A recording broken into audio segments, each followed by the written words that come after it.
All right, so you know what else is cool? Our temperatures right now. I thought you were going to say Jeff Ray, but yeah, But Jeff Ray, also. too. That goes without saying. Jeff Ray's super cool. Cool, not cool. There's the, never mind.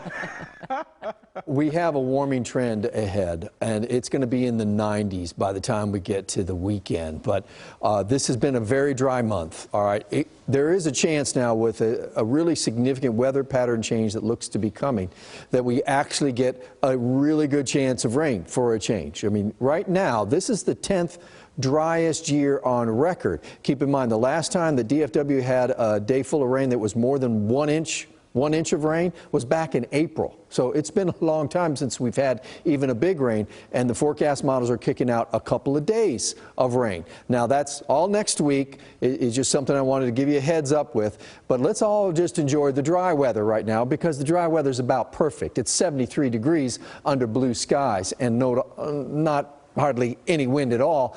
Temperatures are going to quickly fall down into the 60s as we get into the evening because the air is so dry. It's just put on a jacket. Absolutely gorgeous evening.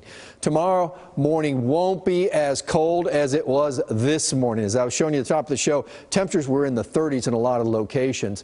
We'll start in the mid-50s around the Metroplex. That's probably still a second layer for the kids as you hit them out the door, but they won't need it by afternoon. Tomorrow's forecasted high is 84, where it's going to be a little bit of a brisk wind, which is a problem I'll get to in a minute. But Thursday, we actually have a cold front coming through. And all it's going to do is give us some cloud cover. We've been talking about days about this tiny rain chance. Now we're even taking out the tiny rain chance, and we're talking about temperatures warming up as we close the work week. Now, the winds are going to pick up tomorrow. It's going to be really dry air, and temperatures out in our western counties might hit 90 degrees. So elevated fire threat really from Tarrant County, the western edge of Tarrant County, and everywhere off to the west. Now let's talk about next week. Okay, this is next week. The high pressure that's going to give us that hot weather during the weekend, because it's right over top of us, and we're going to be in near 90 degrees probably on Sunday. It's going to slide now over into the deep south. In doing so, it's going to not only tap into Gulf moisture, it's going to allow some Pacific moisture from a tropical storm come over Texas. And I've circled the area, but this could be the best rain in a month. I mean, as always, we'll wait and see.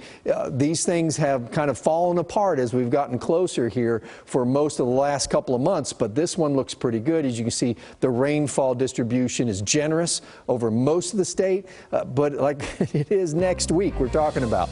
The 7-day forecast only shows the very beginning of it next Tuesday, but before that, there's the weekend, Saturday and Sunday, near 90 degrees both days.